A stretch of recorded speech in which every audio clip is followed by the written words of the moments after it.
NBA.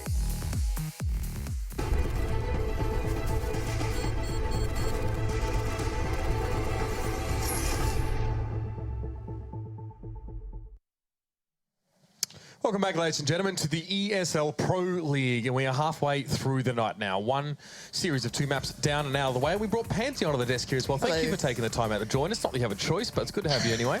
Yeah, I'm always glad to be here. You know, there's nothing better to do of an evening. I like to spend my time on the desk with you, Mitch. We're not casting at the moment, Yanko's fine, you know, it's just you. Get red. What? You're fine. You said you'd love to spend the time. Whatever. Sarcasm not big in Australia. I don't know, man. I thought we were mates, amongst but other that's things. all right. We have cannons, all right? We have big cannons.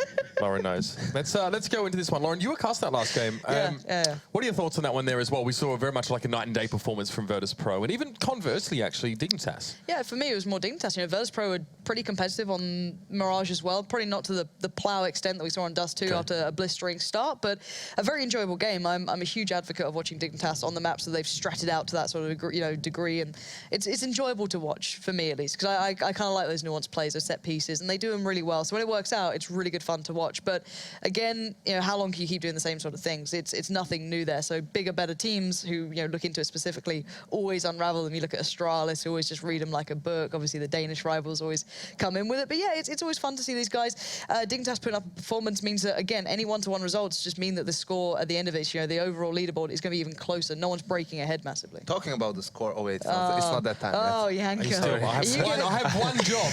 I rushed it. Got one job, guys, and you're taken away from me. But I'm sorry. Yeah, I mean, it's quite an interesting example there. I mean, I don't think there are any teams with, even the top teams now have, I think, 3 losses so far to their name. So we are going to see a bit of a peloton there of teams who are trying to make the finish line towards the end. I mean, speaking of 2 teams here, they're going to bring it very, very close. Mousesports and G2 is our next matchup here, guys. Super interesting one, to say the very least. Of course, this is the new look Mousesports with Oscar in tow. And G2, of course, with the tried and true 5 here. But, I mean, a rivalry, I think it's safe to say, is sort of formed between these 2 guys. And we are definitely keeping our eyes on Mousesports to see now not only how Oscar performs, but how maybe those that have been slightly displaced, or maybe how their roles are changing in this Mousesports lineup, how they're adjusting to this new timeline. Yeah, well, definitely the thing that's pretty obvious by now is that Oscar will be the primary AWP on the team, at least for now, while Chris is, you know, back to the rifle. Pretty much, and it's interesting actually, Mousesports, I mean, they had a close loss against Fnatic, 2-0, but in their game against Dignitas, they actually won both maps, and both times they had to come back. On Cobalt, they were 10-5 down in the first half, won 16-14. On Mirage, they were actually 12-3 down, and then managed to bring it back as well on the CT side. So some impressive comeback performances from them early on. Yeah, Mousesports look like they're kind of on the way up, you know what I mean? You're starting to see that real potential starting to fall into place. It seems a little inconsistent at times, obviously, because you're changing things around. New players coming in, or new player coming in, should I say. A little bit of a switch up of roles, but they're looking like, okay, this is starting the building blocks in the right place. Whereas, you know, you can always, not the parallel or opposite, but it's a very different story for G2 in my eyes as well. These guys, you know, on their T sides look like, you know, G2 of old with still, you know, incredible power, you know, this incredible team with these individuals who can provide brilliance. However, when you go onto the CT side, for example, it's just like, what's happened? You know, they literally just go missing. We saw them struggling on Nuke CT side of all things. It's, you know, the weirdest examples of them just not showing up after having, you know, day and night performances from side to side.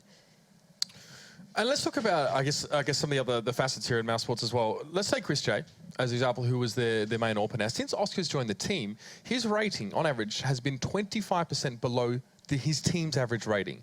So the last 7 games, it's been a discernible and noticeable. It's statistically significant, I guess, you know, a result that he has sort of been behind the rest of his team rating-wise as well. Is this incidental? Is this just purely a matter of the way things have gone here? Or is Chris J struggling to adjust to this new situation now we have at Mousesports with Oscar on the AWP? Well, I think it's fair, you know, to give him some time to get adjusted to the new role, right? He was the primary AWPer of the team, and one of those players who, whenever they could, they would put an AWP in his hands, because he was really proficient with it towards the end, you know, of the old Mousesports lineup, so to speak. And now to move on to a full rifler, basically be the secondary AWP in some situations, it alters his role a lot. So there needs to be some time for him to adjust to it. And so we now see Nico, of course, not in a position where he doesn't have to pick up the AWP necessarily. We don't really know what other changes are there for him as well. Does this suit him? Because we've seen him be able to perform quite nicely when he's had to pick up the AWP in some of these rounds. But now, as he is sort of knowing himself as a dedicated rifler, does it really change anything for him in terms of how he's going to be playing these games out? For me, I don't think so. I think if anything, it allows him to focus on one role a little bit more, or not be so spread so thin. Because that was one thing that came up with him, was the fact that, you know, he's got a lot of the in-game leadership roles coming towards him. He can help on occasion. He provides a lot across the board. But if you can allow someone of such, individual power to focus in on their role a little bit, you could see them flourish even further. I think it's too early to see if he's excelling in that role or, really subsiding. He's still just being Nico, which is, creates so many opportunities and can be so good.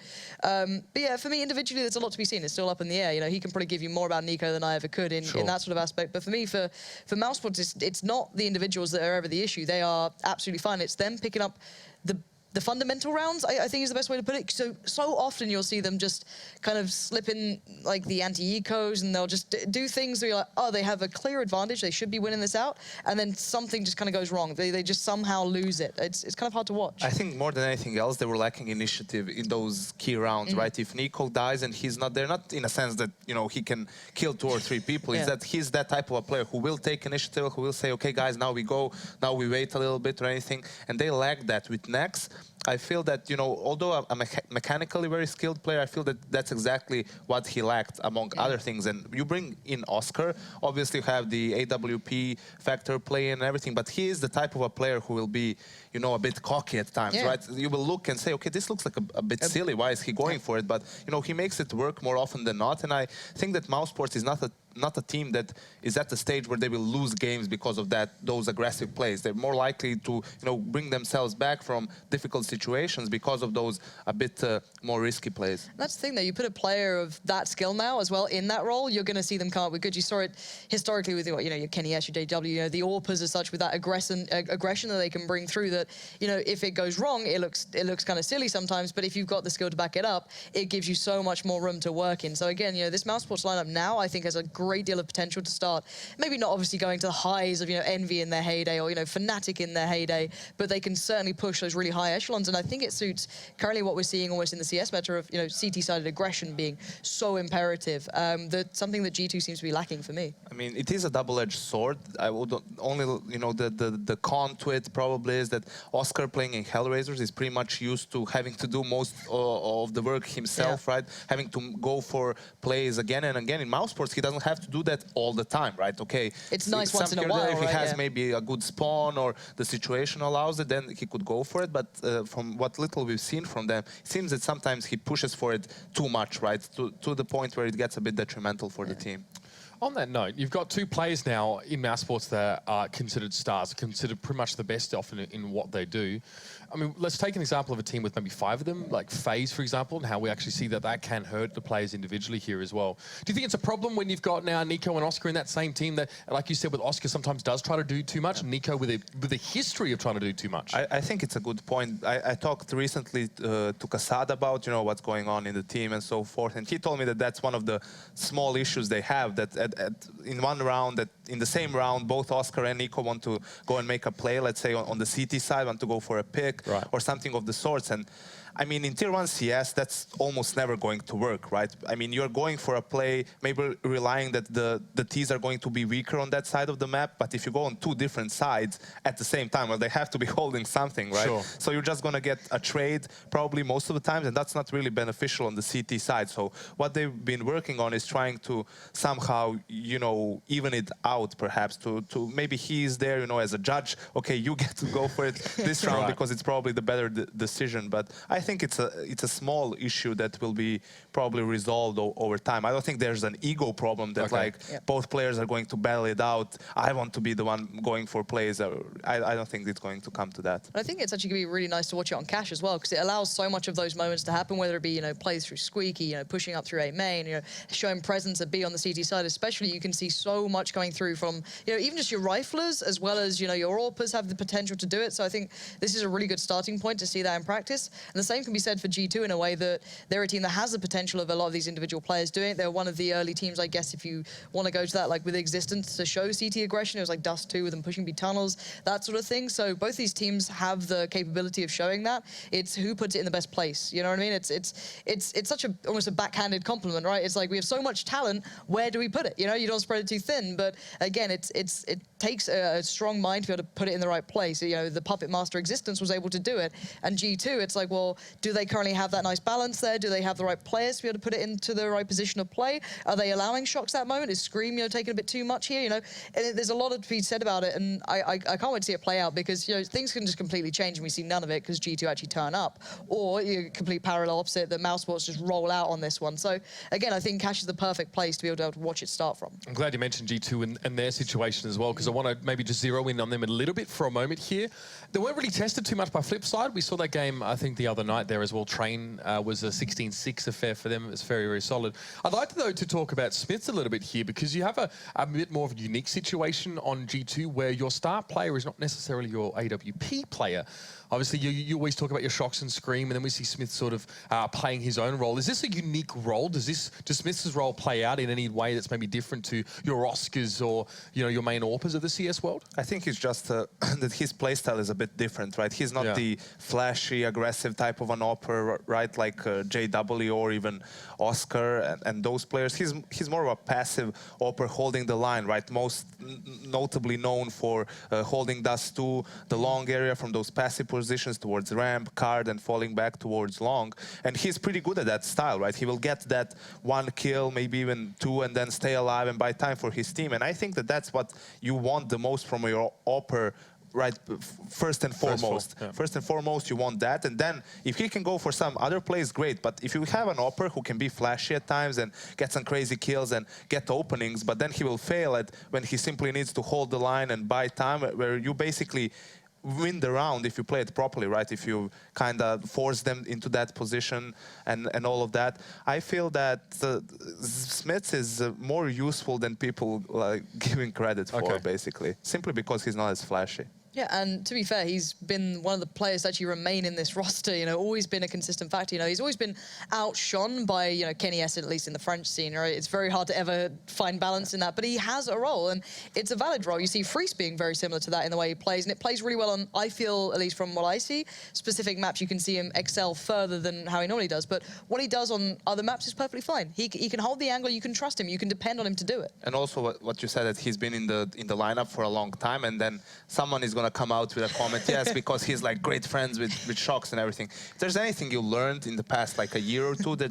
there are no friendships. There is no friendship. In CS, when you have a string of bad results, if you think that someone is slacking and if you don't think he brings value to the team, that player is like gone straight 100%. Out. You know, we saw with some of the Brotherhood teams, right? Yeah, that's certainly got and everything. Up. So there's a lot of things a player can bring into the team that you can't see on the server, right? There's a lot of work being done for practice, prepping the team, you know, prepping new strats and all of that, making calls mid-game, helping with a lot of things, really. And you can't know who does that type of work if you're not, you know, with them on TeamSpeak, or you don't know it from a player inside of the team. But speaking to some of the French players, they all say that Smith is an amazing teammate, that he brings a lot to the team that you can't see. So, I mean, what can we do then to trust them, basically? Exactly. And then it turns my attention to the rest of the roster, right? And it's like, well, you've got Body and RPK. Body has one of the highest skill ceilings. I think that we've seen him not potentially reach all the time, but he has it there. We saw it in the offline finals for Pro League before. We saw him, you know, suddenly go, oh, this is why he's in the lineup. Okay, well, suddenly it makes sense. Because before that, he was like, oh, he's okay, perfectly fine. But for me, it's RPK recently as well, becoming more and more consistent. A player who came back in after such a long time. He was so far behind all the other players who came to CSGO after, you know, not quite following it right off the back of Source, came back in, and he's starting to really become a solid player, like one of those solo site players who's just, you know, he'll get those 2 kills. He may not, you know, go, all right, let me get the ace, let me, you know, do those flashy plays, but he'll be enough of just kind of that brick wall. He'll buy time. So again, I think G2 have a lot of the tools that they can put into a really good play style. You just don't see it every single time. And let's talk about, I mean, the rivalry that these two teams have put together, and more importantly, how their story has developed. With G2, of course, when we can throw it back, Mousesports did hand them their biggest defeat yet on Dust 2, which is one of the maps we're going to see tonight. But actually later than that, obviously that was the Cologne qualifiers. Later than that, we saw them play off at E-League, and I think 2 out of 3 of those maps in the best of 3 went to tiebreakers, and both teams actually won 1 apiece here. How has G2 developed as a unit since since the major, because we can, I guess, since then we can really look at E-League and how they've sort of worked through those ECS as well, and now here they are. I mean, it's hard to not say that they've been unfortunate, right? I mean, they came into the major winning ECS, right? The LAN tournament, beating Luminosity on it, the now SK team in the grand finals as well, getting revenge for the last season of Pro League. But after that, the major, of course, the group of death. I mean, anyone could have made it at that point. I felt that if they won against Fnatic and they meet SK in a best-of-1, that's where it gets dangerous, right, for SK. Anyone could have gotten out of that group. So unfortunate to drop out there. Then at E-League, they have to play with a stand-in because RPK had I think an eardrum issue. Yeah, he couldn't fly, travel. Yeah, couldn't fly. So unfortunate. They had a close game against Mousesports. If they had a full lineup, who knows what could have happened? Yeah, that's the thing. It's like it's easy to look at them and see just complete inconsistency across the board because they have such like high, really high highs and really low lows. It's the team of extremes almost. But they have had external factors, as you said. RPK not being there, they had the group of death. It's like when you give them, I don't say give's the wrong word, but when they get the opportunity to be able to play to what they want to do, they don't get the groups of death and such. You saw them do it in the ECS. They went all to the finals. They beat out Luminosity. They have that potential there. Again, it's coming back from that break though. Still has cost a lot of teams that real power they had. So it's hard to even look at these results that are just not even that long ago and say these are still relevant because there was that break. There was that 2-week kind of like, all right, let's take the holiday, kick back a bit. And you saw Astralis certainly suffering. You've seen certain teams coming back in looking rusty, and G2's certainly one of them. But it's a matter of recovery and what time they can come back to that form where there's not that excuse or that little bit of a wall in the way of their progression. We've seen some teams hit quite hard by the break itself, and then some teams maybe don't seem to be too phased here as well. That was really good. Thanks, Lauren. Really worked. I'm really proud of you. Did you write that down?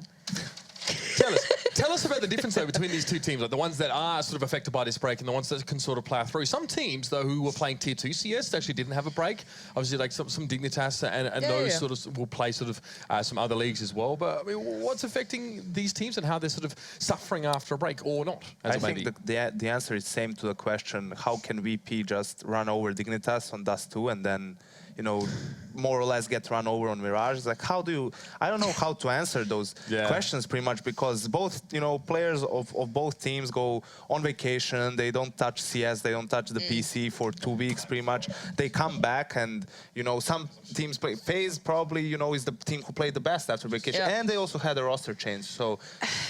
If you want to look at it this way, right? Look at it this way. You could take the assumption of individual teams can get back to individual form faster. You look at the more strategic teams that need to get that timing, that synergy. It can maybe take longer, but it's all subjective, right? It's just that could be an opinion. It can apply to one team and not the other. You see FaZe getting back to it because, let's be very honest, they are incredibly talented individuals. Alu's come in, he's been decent. I don't think he's gone to the limits people wanted yet, but he looks good. Everyone else is playing really well as well. So you see them just going, all right, we're back to what we expected. But Yanko, how do you feel about that one, buddy? just chilling there. Yeah, it's like, we need Yanko Cam. Rush is just asking for it. He's like, let me see him again, please. I start off by filling with questions that you can't answer, so you have to spend 5 minutes explaining yourself, and then we're going to fill with just headshots of all of us one by one while someone else is talking. We could just watch Rush attempt to do anything in Cash again, because that was really enjoyable. Yeah, he was supposed to be doing a few things. I don't think he achieved any of those. I think it was like the mid jump, trying to do the counter jump towards mid. Then there was the smoke to A main. That's a tricky one from the truck. Very hard lineup. Missed that. Tried to do the jump, I think, towards Squeaky, missed that, and then he decided to just plummet to his death. We can ask the viewers; they always have some fun questions. That's true. And we're back on Cash. That's it. There's nothing more to say, Yanko. It's always for Cash. There's nothing more to say. It's all over. But no, if people do want to ask a question, they can always use the hashtag ESL Pro League and throw some through. Hopefully not just purely about Cash, because I think that one's been kind of done to death here. But overall, we could chat about that as well. I have been informed hashtags? What about hashtags, about the specific hashtag, about some stuff about Cash if we really want to do it. But I've been informed we can go to a break here for a little bit now as well. Seems as if our servers have got some gremlins in them. As if this has happened. This is happening. Do you know what happened, Mitch? Do you remember what you said? Sorry, just to cut you off. He said before this, guys, don't worry, we're ahead of schedule. He messed this up. It's him. It's his fault, and I hope you're happy with yourself. Aussies did it again. So, as everyone's favourite host right now, we are going to cut to a break, and we're going to be back in 3 minutes, and hopefully everything is hunky-dory.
That buys him time. Right now, nobody really watching for Surreal, though, and he's able to move out and catch Arya. Asilian finds the trade. Surreal in the last one, but oh my goodness, just shuts down Asilian on the peak, and the last one, too, a 180 flick to shut out Red. Huge clutch from Surreal. And with that complexity, they've got the pistol round on CT side. He did have slight allowance in the smoke to give him that shot, and Olaf walks back in, hits the headshot onto Nico. Now they've got a chance back into this, and Olaf's gonna hit Dennis. It's all on to Chris J. He does have the scout, arguably the best scout player in the game. There's the first one, but they're already on to the defuse. It's a kid as well in Lenker's hands, but he's gonna have to hold this all the way through, and Chris J's done enough to pull it back. C-Mouse actually hunting for some info towards B as well. They are going to be isolated, but through the smoke, of course, it's Nico. He takes down Dennis. He gets a double and drops the bomb as well. What a player that was, and he wants more. Another headshot for Nico. Fantastic work from him. Any more damage Kuster can do, it's unrealistic to think he'll win this, but just a couple kills, maybe just one. There it is, nothing falls. He knows what the two remaining players are. 5 seconds left, he gets that tapping away. He now oversees it, but there's only 2 seconds left on the clock. He gets it! What is this? Wow. Cloud9 throw another round away. They're just gonna head over towards the B bomb site and look at the SMG. 2 kills for Uber. Can he get more? He does. Another nice headshot. He's going for the ace, and he does grab it. That is a beautiful sequence of kills. One clip.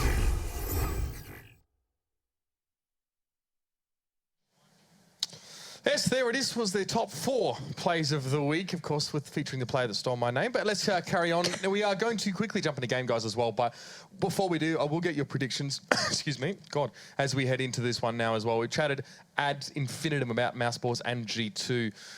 But what are your thoughts on Cash? It's not been great for Mousesports, 1-4 in recent times. Yeah, but they had that close game against Fnatic. I mean, now they've had a bit more time to practice. I know that Cash is one of the maps they're playing right now, too.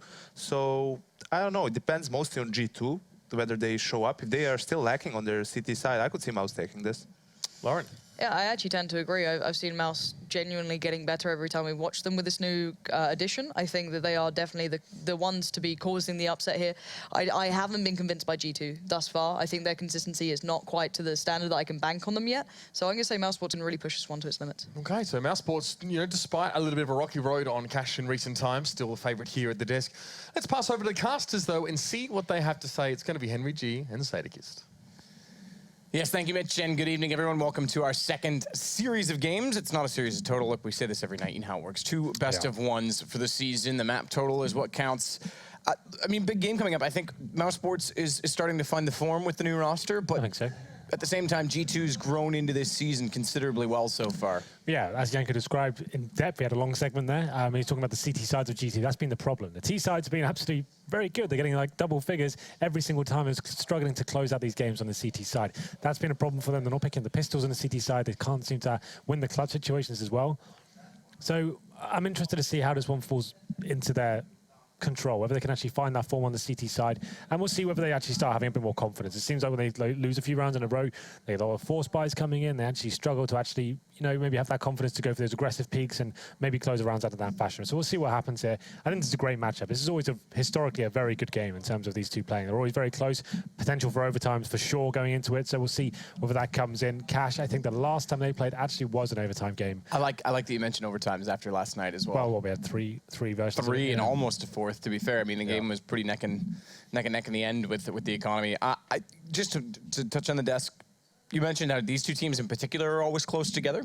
I think that one of the things you always have to mention as well now with Oscar being on this team, and Janko touched on it, he used to have to be the player on Hellraisers that would do everything himself. Nico's used to being the player on Mousesports. Now both of them get freedom. Does that make both of them better in that sense, or is there going to be some tripping over each other? I'm still interested to see how this team develops as a whole, right? We talk about Chris J still being the AWP. I think when we first saw them in Pro League, Chris J was AWPing still, and we're kind of wondering when Oscar really comes into that role. I think he's just a secondary AWP for now, the last time we saw them at least.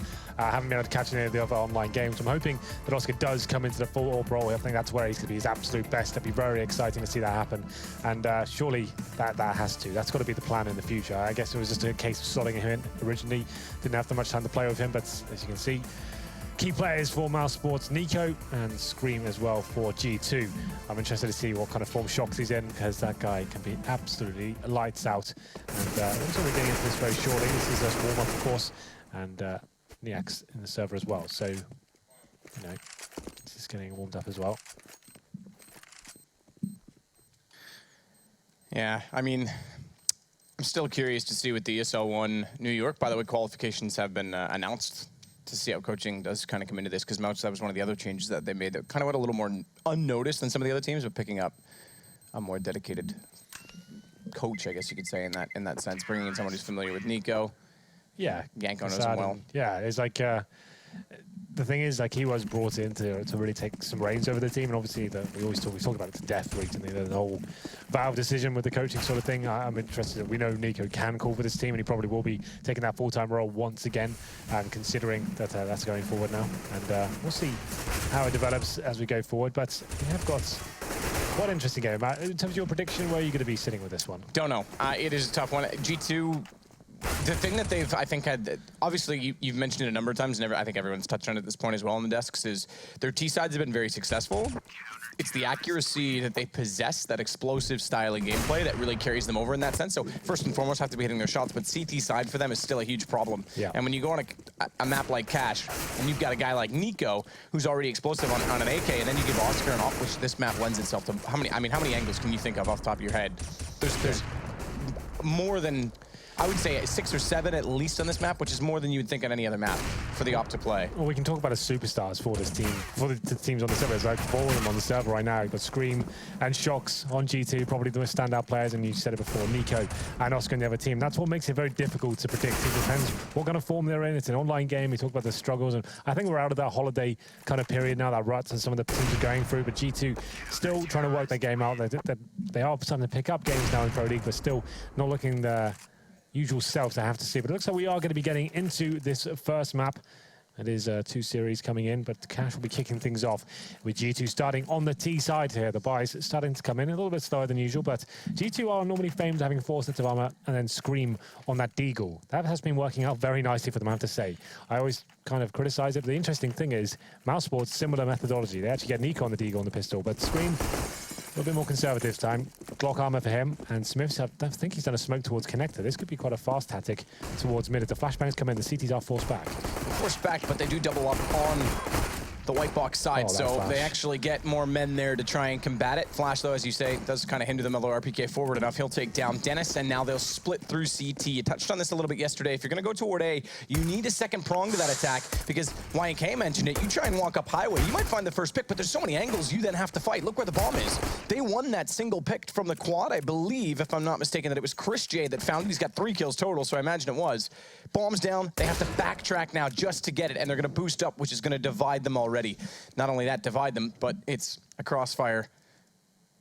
Not directly peeking, but set and ready. Chris J can easily walk back out towards Z connector to play off of this. The vent's not broken either, so Shox is in there right now. He has to give his position away if he does want to try and get that bomb. His teammate will be making his way back towards mid-warehouse, but Nico, he knows he's reading this so carefully. He's actually put a perfect position. I thought he would be nailing that shot, and somehow Body comes out on top. There it is, all of a sudden. It is a 2 versus 1 for G2, and just a great setup for the CTs, just taken apart here. Now it's up to Chris J, but Shox finishes him off with the USP, and you feel like that's where Nico should be nailing it. Didn't even have to hit the headshot there. He had time with Body's checking the right corner first. You just need to shoot him in the back 3 or 4 times. He's done for, but he's just trying to tap the head. Couldn't land it.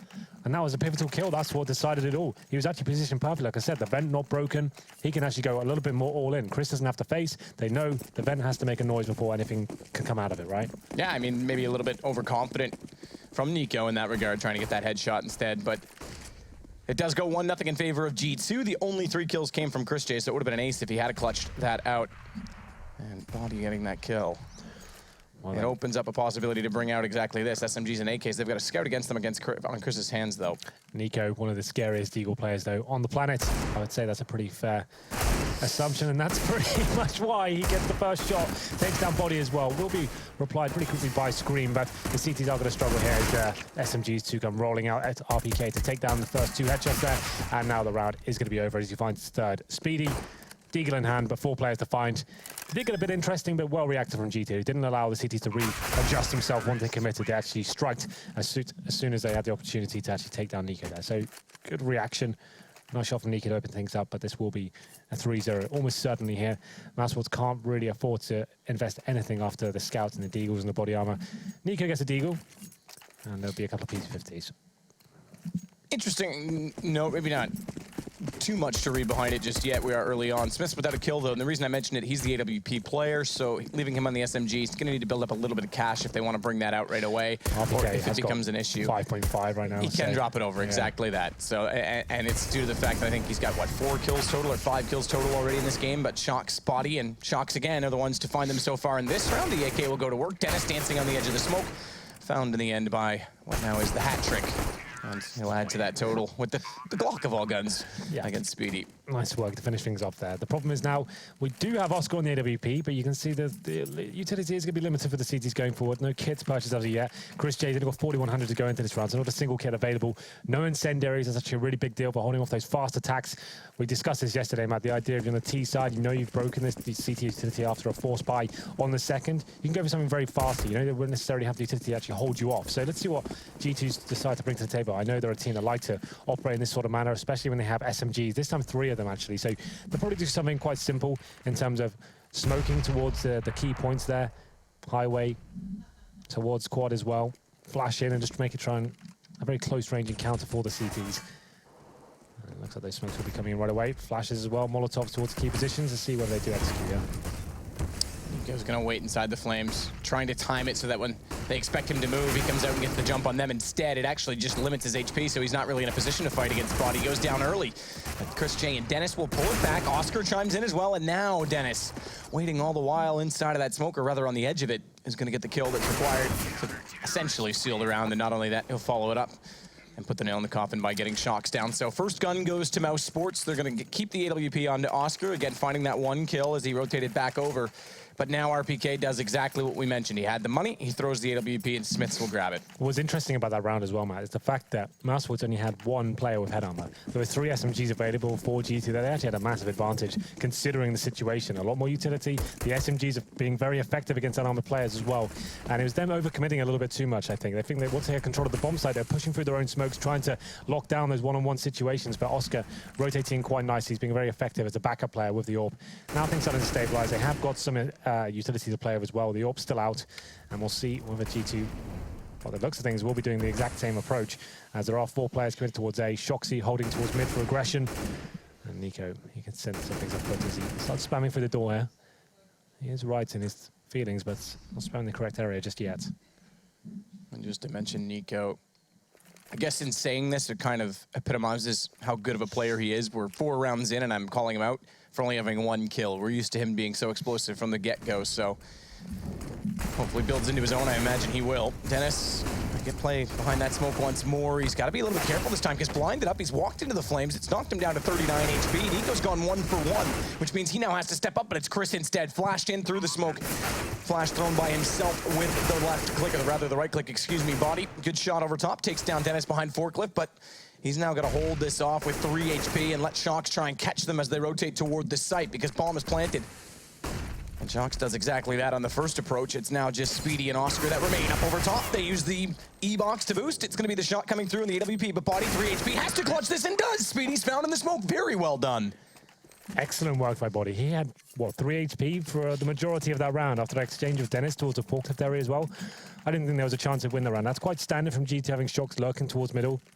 He doesn't show his hand until the very end, until the bomb's down. He doesn't want to give anything away, and sometimes that's to their detriment. Sometimes he's too late, and he's smoked out, can't really do too much about it. This time he picks up 1 kill, but we saw that nice work from Oscar to take him down. But Body, what a fantastic clutch that was from him.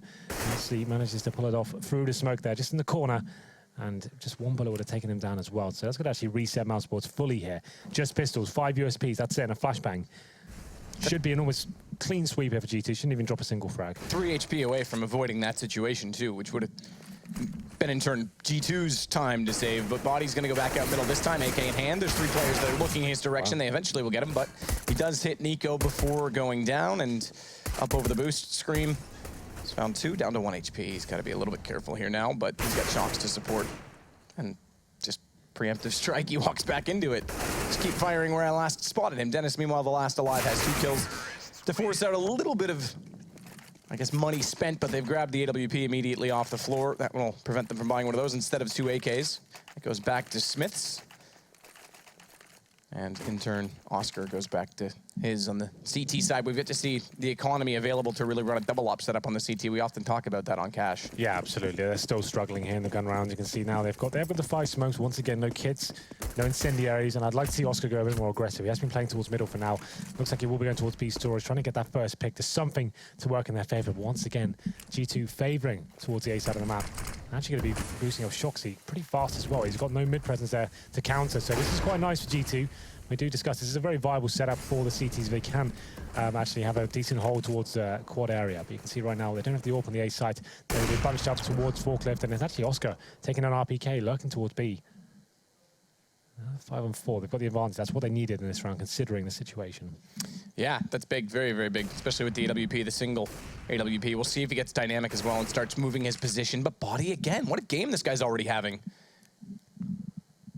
And consider all the flack that Devil gets, never really implemented himself well into the Envious roster. They're trying to change the roles up now. Body has come into this team and has done an excellent job, but look at Nico. He's scoped in. He doesn't even have to look. They line it up. That is a gift. Bomb goes down as well. Double headshot for Nico, and he just has to hold this off. Body knows he's there, and he finds the frag in return. Second time we've seen him win a duel against Nico in a pivotal moment. Grabbing Bomb again, though. It's still a 1 versus 3 flash out. Manages to avoid it. Dennis doesn't commit completely to the peak, but it doesn't matter because Body 2 steps to the right, and he's found him regardless. Yeah, Body's having a crazy round here. If he wins this, it will be the ace clutch, as he has killed 3 already. Seems to be landing every single shot as well. Smoke down towards Highway, boosts himself up as well. This could be a really interesting play, as he got another player towards Highway. It's Oscar with the AWP going down. Just Speedy to find now, and he will be towards ace storage, and he does it! The ace clutch from Body! Nails it! That's ridiculous. It seemed like a round Mouse was completely locked down. They had a great play from Nico. And what a game he's having. You pointed out before, that is cemented. What an absolutely godlike play that was.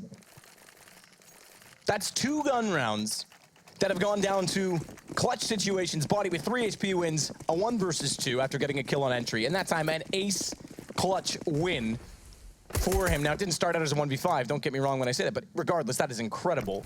Takes down Nico after getting positional control of A main, and he's on 12 kills total. We're 8 rounds in. Chris J with another pistol due to Body's great performance is going to try and push up middle, get aggressive. He does get some damage into Shox, who doesn't find the kill immediately after and actually gets dinked up on the repeat, so he's going to flash himself out of there. Doesn't get caught transitioning. Does Smiths, though, go down over toward B site as Body sneaks in. Another kill for him, and he just continues to tap. Finally, Speedy's had enough and headshot his direction. They've got a man advantage with these pistols right now, you know, Mousesports. This is really sloppy from G2. They're just thinking this round's over. We've won on a big one. Let's just run into the side. They've got no money. And unfortunately, they're so separated from each other. They've got themselves into really horrible situations without gaining any intel there.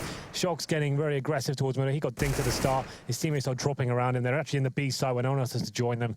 And they can still win the round, but it's going to be pretty unlikely considering the circumstance. 3 on 2, 2 AK to recover for the CT as well. Scream trying to do what he can towards the A side. They're separated once again. He's got the bomb. We'll see whoever Shox can find anything from this as he starts to lurk towards B. Trying to set up fake. Basically at this point, Shox is just trying to get a kill. He's low HP, trying to rotate a player over there. If he can get a kill and get into the site, that's something. But you can see it's quite a nice setup here. Speedy is holding towards checkers. That's like the one and done position, right? And that's all he needs right now. If he gets 1 kill, they still have the advantage. Problem is, he's not getting much information from me. He could go towards CD spawn Shoxy and actually kill someone in the back, but I think they've got that covered as well, as Chris J will be looking towards that area. Where is he at? There he is, yeah. Good pickup from Shox. Takes his time, slows it down, but there's a problem. Yeah. That's the time. 6 seconds, they're nowhere near planting. There it is. Okay, he did go to the other side. When I last looked at the minimap, he was still coming out from A main, so Scream takes the safe plant. Very smart indeed because quad was occupied. Shox find Dennis in the end, covered off by his teammate. It was a risk considering this. If Speedy had been toward the Z connector sooner, he might have been able to prevent that, but Shox had just left truck, so there was a good chance he wouldn't be there. They take it, and they're going to pick up the round again here. I actually really like that synergy. They knew they didn't have enough time to check out. The A side is very likely someone will be towards that quad area. They plant safe, like you said. It definitely is a risk towards highway, but it's very likely someone will be towards the quad area. Once again, that same approach as Speedy had towards the checkers. That one and done position is try and slow them down, get 1 kill before you drop, and G2 do pull it back. It was a nice play from Smiths, and I have to say that Checkers play maybe a little bit too passive there. As time was ticking away, probably wanted to get a bit of information instead of just sitting right at the back. Allowed his teammates to get exposed from CT spawn. Shoxy finds 2 kills. The plant comes in towards Highway, and that's a nice recovery. 7-1. Like I said, though, G2 definitely did not deserve to win that round. Considering their approach, just looked like they were so elated from winning that ace from body in the clutch situation that they got a bit ahead of themselves. But money starting to stabilize here for Mousesports. Once again, maximum loss bonus will be coming in next round. Only a 4th stage, but they've got double AWP set up this time. Chris J back to his old role as he is AWPing towards middle here. Can't land a shot initially, but let's stay alive. And Smiths here opens things up. Nico, I think that's a collateral shot. You can see Dennis going down to 18 HP. They both pushed. He must have got hit through him. So 2 for 1. Never a bad deal. Smiths is going to use the gap in the smoke. 2 for 1 discount day. Definitely not a bad deal. Shox inside the doorway, yet to open it up. Dennis staring it down, and as you mentioned, though, already tagged. He's on 18 HP, so he's had to call for an early rotation. Not only that, they've had to leave B solo anchored. Now, the one thing about that, kind of a neat position. I'm not always in favor of it, but Oscar right now pushed up into the corner inside of that B side. He's since gone back. AWP, he was trying to anticipate anyone coming in through the vents because they didn't have eyes on mid for a moment. He may still catch this bomb, though, if he has the patience to watch that position for longer. We talk about Cash being a very reactive map. So far, the CTs don't have much to work with. Speedy finds it.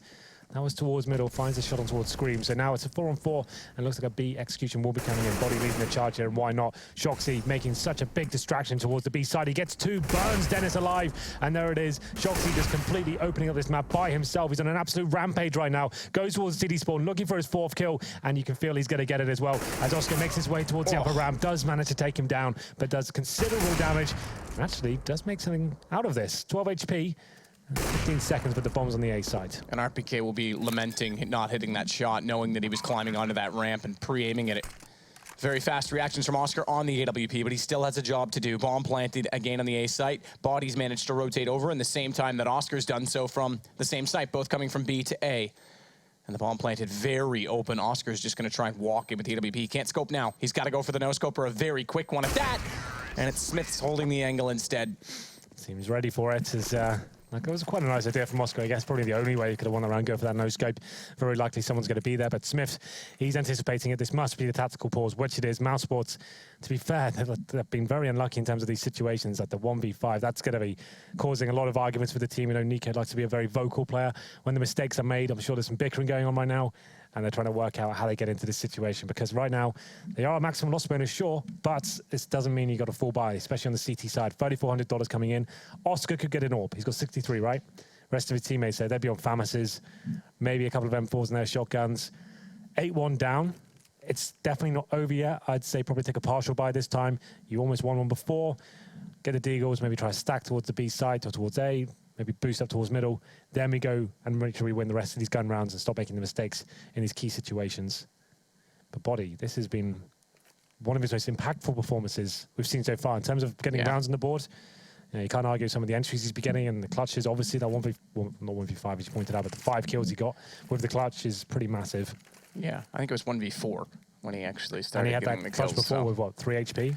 So he's been finding round after round for G2. It's impressive that Shox actually has the higher frag total right now. Mind you, he did have a 4-man anti-eco, but it's just quietly... He's had lots of anti-eco kills, but Shoxy still, like, he recovered a lot of rounds as well. So the one where they actually lost all those eco pistol kills after winning the 1v5, Shoxy was the one actually getting them back into the game and...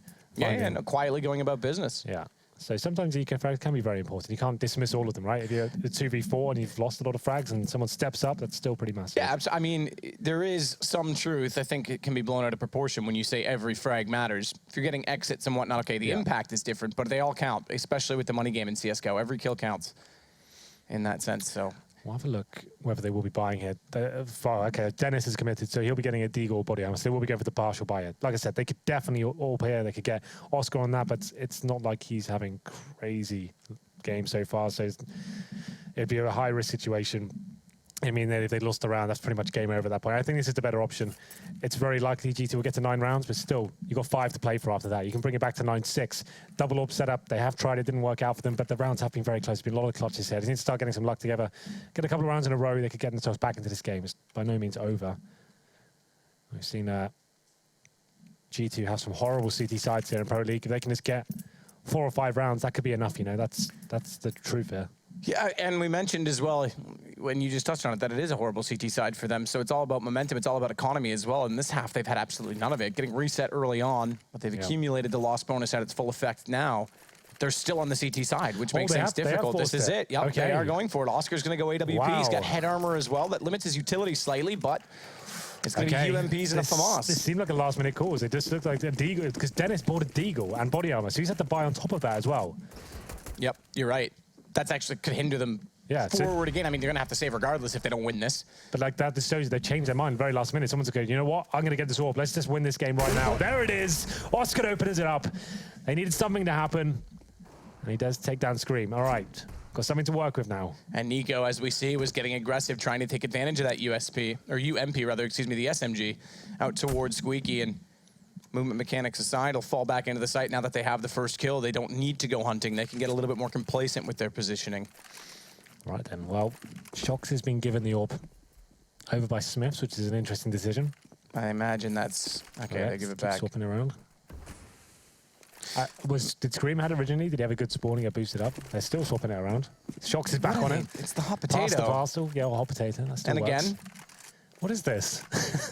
I think what we missed is someone wanted their AK or something. I don't know. Right. Obviously, it doesn't matter, but I have no clue what they're doing. Superstition movie. Yeah. Exactly. I can't think that could be a valid reason. It's not. It's not at all. But like I did notice the AK skin swapped and all of that, whereas the AWP went back to Smiths. Yep. Shox has got his. Yep. RPK's got his. Yep. Body's got his. Yeah, I think someone had to drop one out or something, and everyone's got mixed up, and they were just had time and took it. Why not? 24 seconds, they'll execute. Chris, he's going to be holding, so close to this smoke flashing. He's behind them. They don't know it, but he gets flashed up again. He's got to find the shots, manages it against RPK, but look at Nico above. Drops the bomb, 13 seconds to work with, and he'll close the round. Finally, he arrives. And the force buy pays off. 8-2 now for Mousesports. They've picked up another AWP, so never mind economy getting them, never mind buying it themselves. They've got 2 AWPs finally to work with on this CT side. Well then, we did say it was a last-minute decision by Mousesports. We did see Dennis buy a Deagle and body armor, then all of a sudden, it was the method thrown out the window. They went for the force buy, and Oscar had to step up. He gets the first kill towards Scream, and then it all starts to open up for them. G2 commits all day once again. Gets shut down by the UMPs. A close-range blind kill from Chris J was the opening factor, and then Nico from above, like he said. But this time it's more aggressive. They seem to be getting in the groove of things now. Nico takes a ton of name damage, though. He's still committed to this. Closes the door. What's the play? Keeps himself in this pretty precarious situation, as he does decide to smoke off towards Amen and probably reposition at this point. Not sure how good that smoke is. There we go. This is a peculiar position, isn't it? 2 stacked up here. Baiting and Dennis, essentially, right? Take one shot, get back towards quad, and hopefully everyone chases him. That's the idea. Absolutely, but they've already switched that up because they didn't come fast enough. Dennis is going to try and watch the door himself and have the AWP now watching highway, which is smart because they've given up middle. Nico misses the shot, gets caught on the edge of quad, and Body's got 3. 2 toward the A site, snaps back, and Speedy goes down inside Z connector. This guy is absolutely not stopping all evening long. Bomb down on A. It's just Oscar that remains. 1 versus 5. And oh my God, it's another full reset as well, yeah. Exactly that. I mean, call it done. This AWP to hold on to is going to be desperate. And they know it. They're hunting. There's no way he's going to keep this. I cannot picture it. Body, low HP, missed shot as well. Oscar misses twice, and Body's got 4 kills in the round. All headshots as well. What was that? He came from highway. This completely wrecked everyone. Can someone... Where are they playing from right now? They don't have a gaming house. G2. I think they probably have one available. They never play on it. Yeah, exactly. It's a boot camp house more than anything. Someone needs to go and find out if Shox is or Screams at Body's house right now in terms of this accuracy. Don't be rude. I'm not being rude to Body. It's just the headshot aspect. Yeah. You're right. Maybe it was a little condescending. Not rude. Condescending. Well, still, Body's playing the most impressive game of CS I've ever seen him arrive at. So we'll see whether he can continue his form. Look how confident he is. This is the problem with G2. Once they get these big rounds of the belt, they do look a little bit too confident. This time, their Body finding more frags. How much frags he got? He's 18 for 5 right now after 11 rounds. So, get down. Reloads in the open. 20 HP, nearly caught, but there is Scream around the corner. He'll hit Speedy. Chris to fall back in behind the smoke. These pistols. Nico at least grabbing Smith's AWP. Now have company on their team, but it's going to be a problem. And the fact that they're down and out of the B site, they've got to take this back with very little regard in doing so in terms of utility. They've got no kits. They've got one single flashbang. 1-3. Nico with the AWP here, and he's looking to get the kill on RPK. That absolutely nails the shot as well. There's still an opportunity for them to win this round, lacking the kits, but a flashbang available. Nico with this AWP as well. Just needs someone to face at this point. But there it is. Shocks timed it to perfection. Takes down one. Body, of course, finds another kill. The form he's in right now, I'm not surprised. And G2 hit double figures here in the first half. Money's starting to get a little bit better, though. For Mousesports, it's definitely a buy available for them. Chris J's only got 3,300, but the rest of his team can buy around him. Nico potentially could go famous and drop one for him. But this is dropping an AWP, so it's going to be Chris J down to the UMP. Oscar back in AWP duty to see what he decides to do. He's been good for getting these opening kills, but they can't convert them to round victories right now. Only finding 2.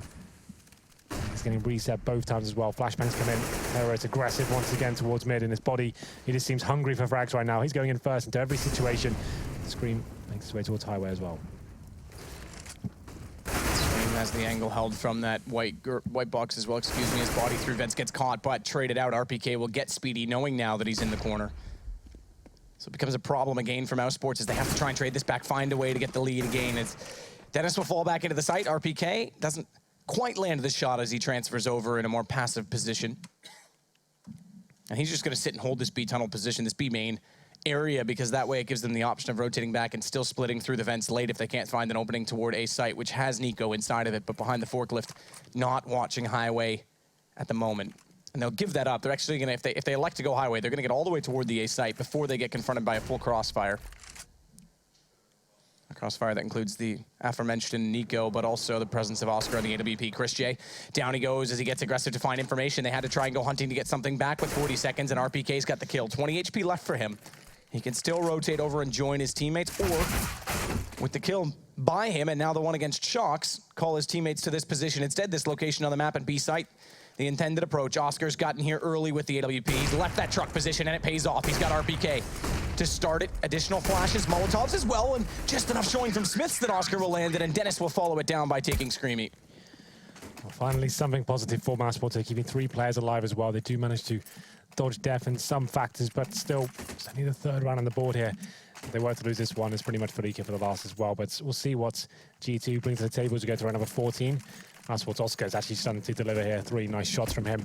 Nico as well, pushing aggressively in towards A main. The fact is they had no grenade to hold them off anymore. He needed to find another kill. Shokti lurking by himself, trying to sell that fake once again towards the A side.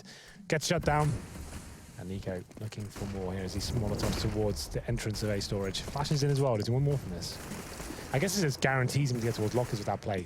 The Molotov lands perfectly, means he can actually flash them off as well, and they have no control of that area. Allows them to have time to do plays like this, boosting up above Squeaky silently with this method.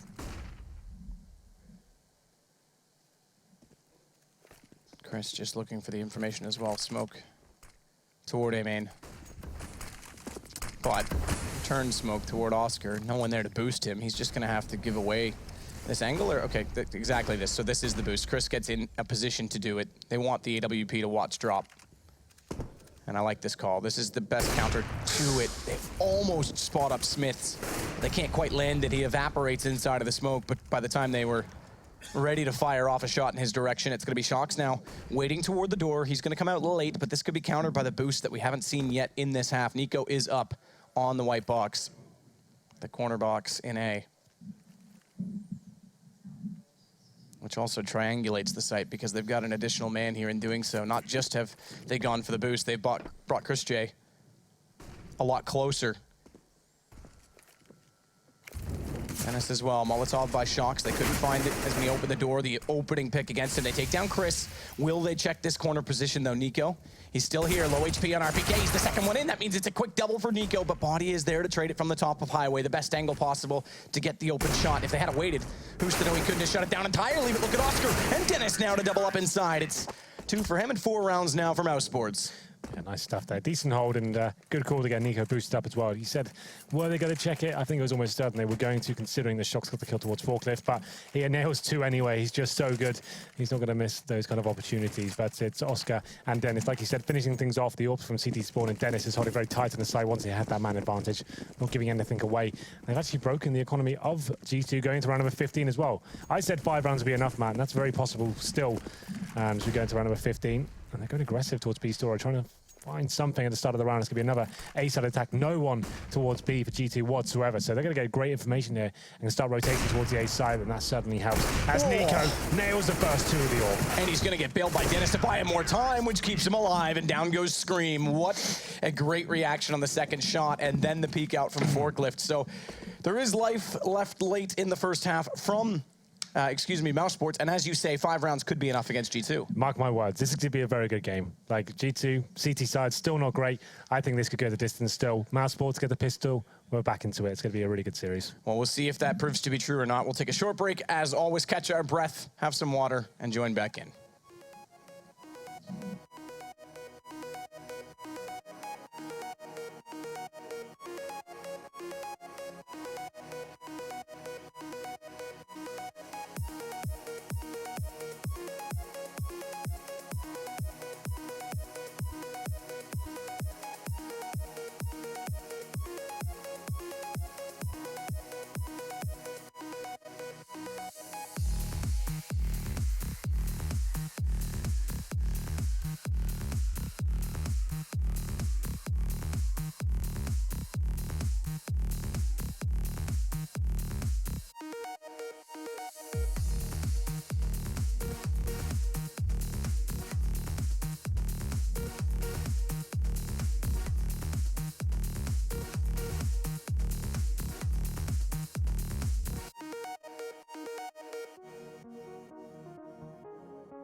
Well, surprisingly, the highlight package starts off with Shox because he could have made one of Body alone. What an incredible half. It started off with this round, which you think would be Nico's to take. He did get 2, but then Body comes back 1 versus 4, an ace overall. And this was only 2 rounds after clutching out a 1 versus 2 with 3 HP to break the economy of Mousesports. Crazy performance from Body, probably the best we've ever seen him play in a top-end match. So it was very impressive indeed. But overall, Mousesports, although they were down a tremendous amount, they clawed their way back into it eventually. 5 rounds might not sound like much, but against G2, a weakened side on the on the CT side recently, and this could be an interesting game. They pick up the pistol, still have potential to go forward in this one. Yeah, absolutely so. And we mentioned a little bit of the issue for G2 in CT sides. They've now got Oscar, an aggressive AWP player, going against them on Cash, where I think there's more opportunity for a T side op than perhaps most maps, if I'd say any map really. And you have Smiths, who's known to be inconsistent at times and not really a consistent second AWP player on this team.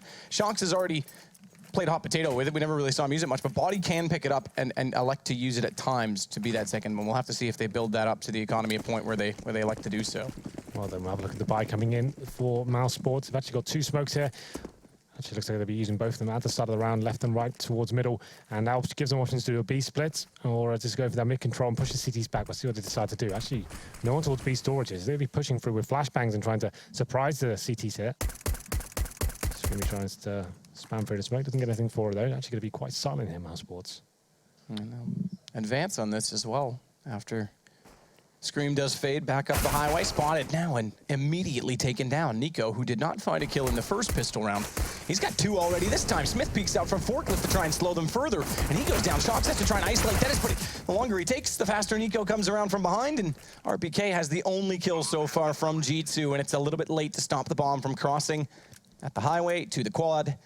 Standard plant, flash out, that'll give them a chance to peek into RPK. 39 HP, 19 HP, and guess what? Everyone's gone. Nico's got 4 this time, so there you go. Makes up for the first pistol round in spades. There it is. We said if Mousesports got the pistol, could be interesting, and they managed to get it themselves. So it's going to be G2 forcing up here on the second round. We'll see what they can bring to the table here. It's going to be Deagles and 5-7s, and Mousesports focusing primarily on rifles. So you can see 3 of them, 2 of which are Galils, and a couple of SMGs as well. They're going to be heading towards B. 4 players, in fact, and there will be, where's that? It's going to be Speedy holding towards middle. So they'll be flashing in, stopping anyone getting to the vents, listening out for footsteps, and actually going to do a contact play towards the B side of the body.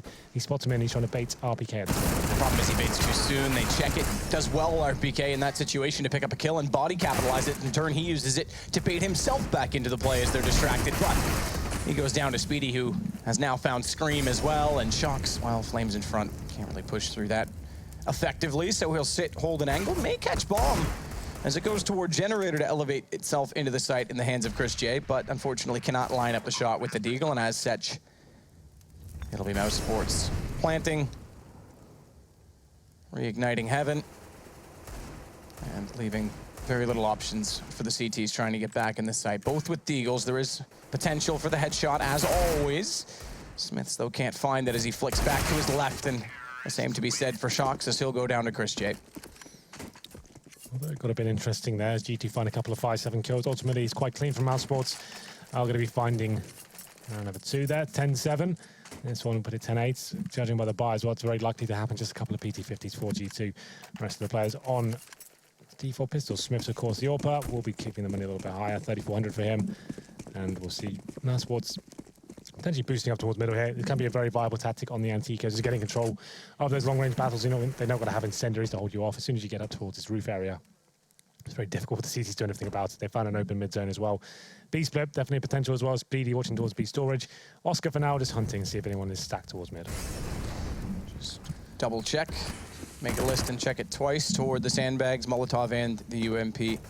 Pre-aimed in that position behind the smoke Scream, trying to elevate himself by way of jumping. See if anyone's going vents. Potentially get a shot with the USP. That's what Smiths is hoping to achieve as well from deep within the confines of the A side. He's limited definitely in movement now because they're starting to approach highway. But as I say that, they also collectively go back toward the vents. So B looking to be the approach. Vent busted out. They'll have heard that body in particular. He's got more damage dealt into Oscar, but he can't close it, and he'll go down. It's RPK, the next in line, and just as quick, he falls. Bomb drop down, though, for Scream. What do they have left for utility? They do have a smoke to try and catch that off, but can they use it? It's Speedy that has it. Scream's come back in. He's picked up the UMP. It's 1 versus 2, and there's low HP on Nico. He's got a real chance here. Bomb to his left. Remember that. He can play off of it, but that is too perfect. Oh, that's a touchdown if I've ever seen one. Very nice stuff from Speedy. He had 58 HP. No armor, of course, but the nade lands on top of him. It's a pretty nice way to finish things, which could have been a hairy situation, absolutely.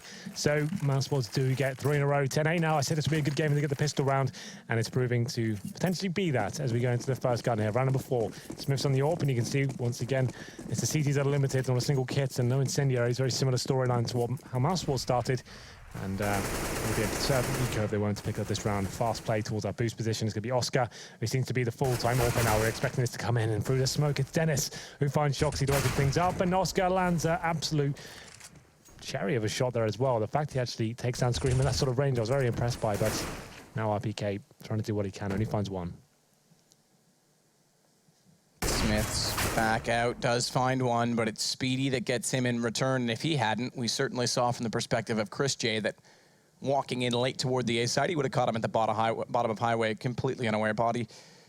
Do what he can. He's done a lot this game. He's certainly found these situations favorable when he's on the terrorist side, but now, not only does he have to kill 3, he's going to have to retake the A site in doing it, which means they'll be collectively in the unit together and defuse the bomb, and not having a kit, it's going to give him very little options in terms of time, and I think he's already going to take the fight or flight and flight option instead. Yeah, not really much you can do here. It's going to be in T-spawn, looking for exits, but Mousesports just sticking together for now. You can see that someone is actually hunting towards city spawn. That was Chris J, but not committing to it. Just watching actually all the tight angles. We're making sure they guarantee the round win before they do anything more. This body just salvaging what he can from the floor as he finds a Molotov, and he will be fading out of this situation. No kit and 3 players to find. It's very unlikely you can actually find a kill here. So hiding towards despawn and just hoping players run into his crosshair at this point. But there it is. Mousesports pick up the first gun round, and it's where things start to get interesting. It will be G2 on a pretty much full eco next round. They could force into it if they want. That's going to open the door, though, for Mousesports to really get into this game. It's going to be 10-9. And what seemed like such a promising start for G2. The CT side seems to be haunting him a little bit. Can't. Oh, smart. Yeah, don't repeat that after losing the angle and information gained from Chris J. So as you say, 9-10, 1-round game.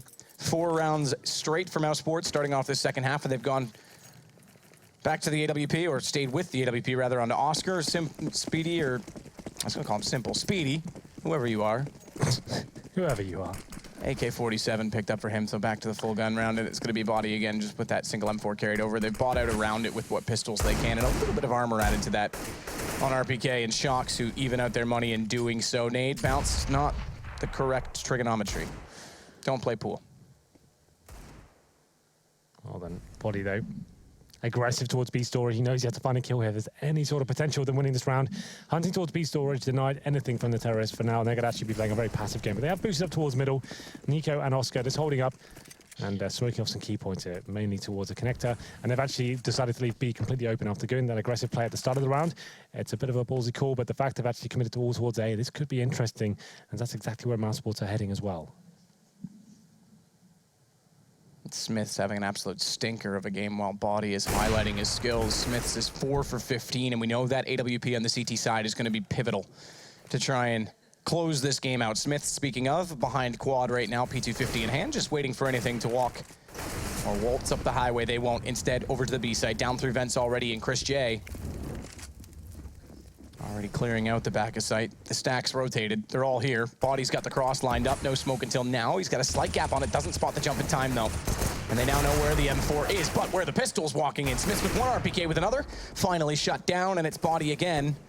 But look where the bomb, not planted. Spots another cross, sprays through. Speedy tagged up. There's low enough. There's a chance in this, but Oscar on 22 just has to hold top with the AWP, and he's doing that from B main right now. And that's exactly the shot that will take down Body. 5-0 here on the second half. It ties things up at 10-10. Now all of a sudden it is anyone's game, and G2 yet to post a round on the CT half. We speculated this could be a problem for them, and it's proving to be exactly that. Like you said, Smith's, I didn't notice he'd been that low on the scoreboard. He's actually on 5 for 16. He found 1 kill in the last round, but still a pretty shocking performance from him so far. Double up set up now for the CTs. It'll be Body joining in as well. We know that's their standard setup, but we'll see whether he can actually do anything with this orb. Let's go towards B storage, but Oscar opening it up once again, taking down Scream towards Highway. That's going to be the 5 on 4 in favor of the terrorists once again. What's the reaction here?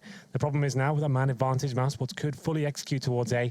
Just Smiths is waiting for them as well, but they're going to be able to smoke him out with all the utilities still available for the terrorists. So pretty bad times for G2 going forward. They're not really reacting just yet, and they could be a lot of problems if the full execution came towards the A side. So this is the double op we mentioned. It's the 2 we expected to be occupying the roles as Nico opens the door and looks toward forklift. Take no chances. Put the Molotov down, ask no questions, hear no lies, cover things off before the question needs told. As Shocks will never even get to that position, has to rotate back toward Highway instead, and now a smoke out. The flames are gone. He can get to that position late, and is Nico going to consider that or not? I imagine he's a smart enough player. He should know the timings. But this is actually quite shifty from Shocks. Nico nearly does get Smiths as he walks out, but no damage dealt in the end. Now it's Highway. First approach to the attack. Nico's waiting for the distraction to be enough to bust out through that doorway. Smiths, he's occupied, looking down that corridor. And he can afford to leave himself slightly exposed to this position at Squeaky as well, because Shocks has that covered off from A main, so it's not like he's completely vulnerable aside from this single angle, this single position. But the more they look there, the further away the activity gets as it's over toward B with Bomb. Body finding 1 on Oscar. That's the first stop. He's got to get more. Holding the tighter angle, the conservative angle, if you will, and that's going to allow RPK to walk back out. Body gets a shot in the end, and everyone's gone down. Bomb as well. Speedy falls last of which, but it's still Nico 1 versus 4. That they've got to find if they want to get this AK gone. They won't. It's 1 second. Time is up, and no one close enough to hunt. A much more promising round from G2. They actually reacted quite well after losing that first pick as well. You could see Smiths, he got some pressure from Highway, and Shoxy, he was the pivotal one. They actually smoked it to A main, saw there was nothing coming towards A whatsoever. It was Nico trying to sell a fake that was very obvious wasn't coming in, and then Body stepping out towards the B side as well, joined in by RPK. So they're actually doing a good job at actually holding them off. And the first round posted for the CTs now. It's going to be 5-1 on the second half. Plenty of money, of course, for both teams available. Mousesports still with quite a lot of cash. It's not going to be an amazing amount. You can see after the rebuy, Dennis has 4K, Oscar with 2. So this could be a chance for GT to really sink their teeth in if they were to win this round. As Oscar on the AWP once again. He'll actually be playing towards a storage, looking for any aggression here. The AWP's on the CT side, pretty much exact same position. Squad for Smiths and B storage for Body.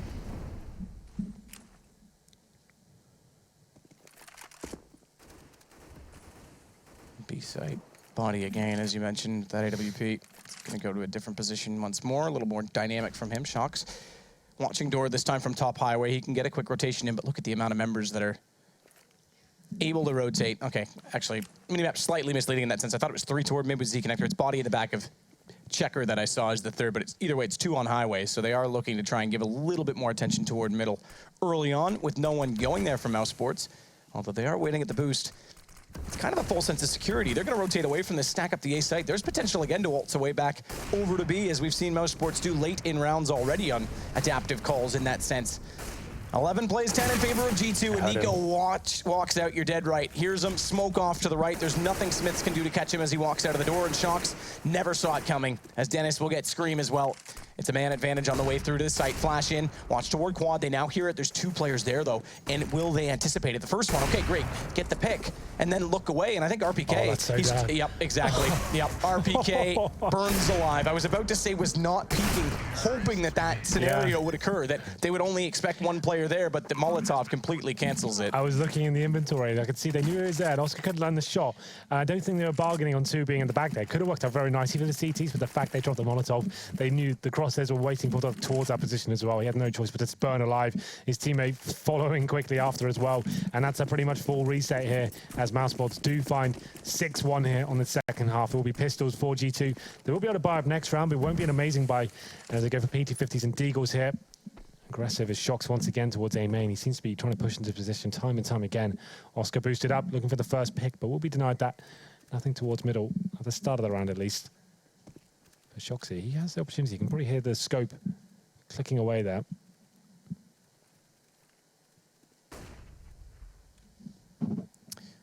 Yeah, but hearing it, doesn't hear this, does he? Chris J just staring down that gap, waiting for anyone to push through. Crossfire bait and switch set toward B. We just saw a snippet of it. There's RPK. And Body are set with P250s apiece.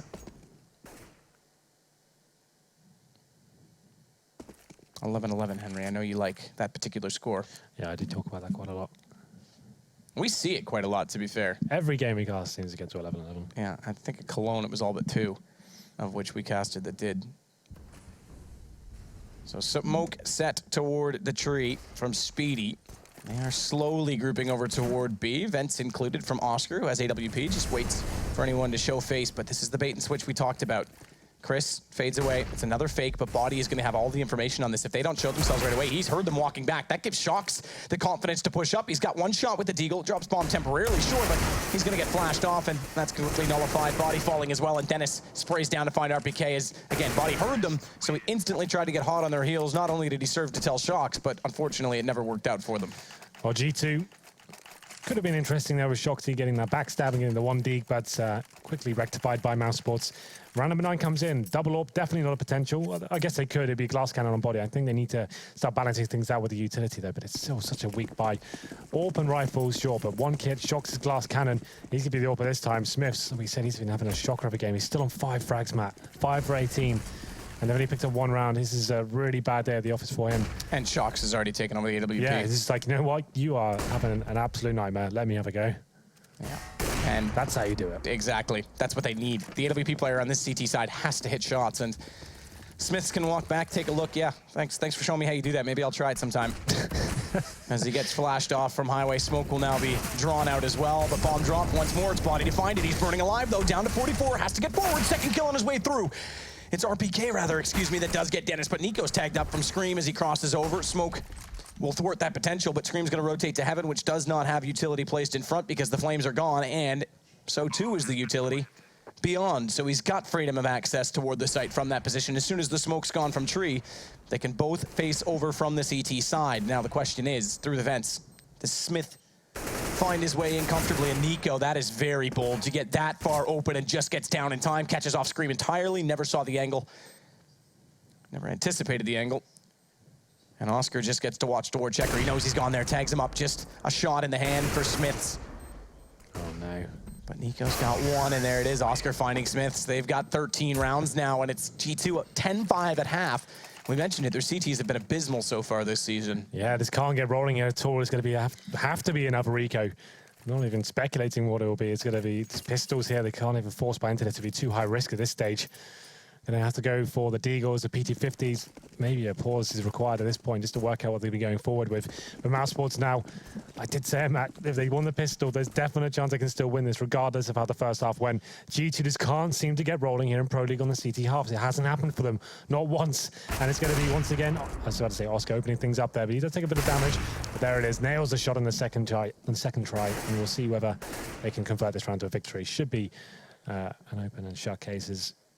Body is the only one player with armor. They're going to be rotating towards A. We have got someone in A storage, it's Smiths. But if ever there was a time to step up, this would be it. I have to say, though, Scream, very quiet game as well, 9 for 18. Yep. And normally one of the players would look to be with a star. Not to mention as well, I guess RPK is in 16. He's been fairly consistent. I thought at halftime he was around 11 or something, but I could have been wrong on that. I was going to say he's slowed down on this CT half, but so too is everyone, really. Speedy. Quick little flash. Back out to make sure no one's pushing through in the B tunnels. And AK's tapping all around the map as Speedy and Nico just covering off the wings, allowing possibility. This is almost Team Liquid-esque right now in this setup for Mousesports, when they had Hiko anchoring in toward the squeaky door. And if I'm not mistaken, it would have been a Liege that was watching over. I know Fugly did it for a while, but it was a Liege that would watch over toward B, and then they'd swing the other three between them, so interesting to see that coming back into play. RPK, he goes down immediately behind the forklift. Chris J will waltz in, bomb to follow. Bomb plant rather to follow, and that's going to be exactly on point. It's now up to body, 1 versus 4, and just get a gun and get away. That's the best you can hope for. AK was there, but Oscar's found him as well. And I know it wasn't Elise. I can't remember right now offhand exactly who it was for Liquid in the most recent iteration, but basically they'd anchor both sides of the map and then swing based on picks. Well then, Mousesports pick up 14 rounds here. In the second half, it's currently 9-1. G2 only finding 1 single round here. No orbs purchased. And what might be the round that takes Mousesports to match point. 5 and 4s, still limited. They could have got an orb, I think, but it's going to be sticking on the rifles this time. Maybe have a little bit more of the grenades to work with. Smiths this time will be pushing into A storage. Is this the right call? The player's waiting for him as well. This is a very common boost he'll be trying out. Oscar waiting for him, but does actually get taken down here. So Smiths would potentially get 2, but there it is, the equal exchange. And actually works in favor for the terrorists for now. And Scream rotating in, going to be smoked off, trying to do what he can with the M4, but it's going to be a full commitment here from Mousesports. Certainly is. Scream just trying to survive at this point, dodging the flash, hugging the wall. Second smoke out, he can sit between them, but Shock's better kill on Chris J. Starts it off before the smoke blooms. Nico changes his angle and Scream walks into it, expecting him to be a gift, a platter just sitting there. And Nico's not having any of it as he changes it up. Body now from a distance, low HP onto Nico, but it's not a nade, it's a flash. And they've got a smoke to work with as well. They've got to go for these. 14 rounds now. 9 in this second half already to the 1 of G2 for Mousesports, and it's Nico that's going to start things off, taking down RPK. Body 1 versus 2. Again, he's done things of this nature already once. Does hit Dennis, but they peak together, smartly so from Speedy, and it's going to be now map point for Mousesports. Yeah, got a bit interesting there, 3 versus 1 down to the 1v1, but like you said, pacing at the exact right time there, and it's going to bring Mousesports to round number 15. G2, not really much to work with here. It's going to be a similar affair. I think there are maximum loss bonus as of last round, which it is. So $3,400, it's going to be in 5 rifles, 2 of which are Famis's. and struggling with grenades. And so far, G2, after winning 10-5 on the first half, have posted 1 round so far. It's been an absolute shocker for them. And we were thinking this was just the rust at the start of the league, but it seems like they can't shake this curse on the CT side. Still in it though, 4 in a row required to take us to overtime. Let's see if they can do it here. Oscar boosted up once again, seemed to be toying with them with his AWP, but this time he's got some opposition beneath him in the form of Scream.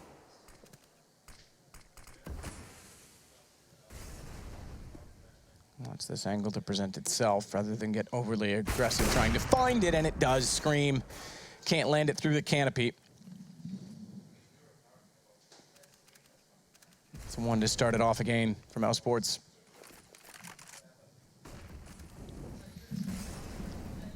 Oscar's still looking conservatively in this angle. Now he gets a little more aggressive, knowing he's covered off all the other angles, but it haunts him. It costs him as Shox finds the kill. Nico right there to pull it back. And once again, Mousesports, they've got not only a man advantage, they've got 2, as it's just Body and Smith's remaining. And Smith's gone. It's all on Body. Good game he's had, and unfortunately that is not enough. And we mentioned it at the CT side again. I've got to say it.